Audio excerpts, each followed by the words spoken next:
Some comic book villains are dangerous, some are iconic, and some are so stupid they should have stayed buried in the Silver Age forever. And yet, DC Comics just took one of Green Lantern's most laughable enemies and turned him into one of the most terrifying killers in the absolute universe. Today we're talking about Goldface, a villain who used to be a punchline and is now a straight-up horror movie monster.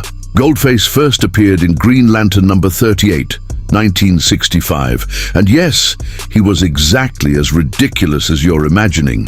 His name was Keith Kenyon, a scientist who fell into ancient submerged gold and somehow turned golden. That's it. That's the villain. Back then, Green Lantern rings couldn't affect yellow, so Goldface was immune to Hal Jordan's powers. Not clever, not psychological, not deep, just yellow. Naturally, he went from threat to gag villain almost immediately, and for decades, Goldface was remembered as everything wrong with Silver Age logic, until the Absolute Universe got its hands on him. The Absolute Universe is DC's darkest experiment, a world shaped by despair instead of hope, where heroes still exist, but they're outmatched, hunted, and constantly losing ground. And its greatest strength? Taking old, ridiculous concepts and asking, what if this was actually terrifying? Enter Absolute Green Lantern number 9. In this universe, Keith Kenyon isn't a joke. He's a master assassin working directly for Hector Hammond. Kenyon uses a gas-based disguise system, allowing him to perfectly impersonate anyone. His first target? Scientist Stephen Dayton, killed to secure a device connected to the same interstellar voice, warning the Lanterns about the Face of Steel. Then Hammond gives him a new mission: kill Jo Mullein. At the time, Jo Mullein is hiding out with a coma-ridden Hal Jordan and her ex-wife Cameron Chase. The scene is already heavy. Bitterness, regret, unresolved trauma.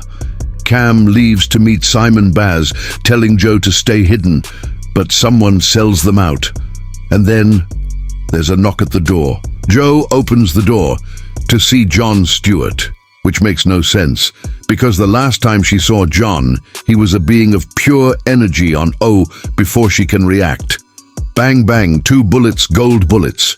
The man removes his disguise.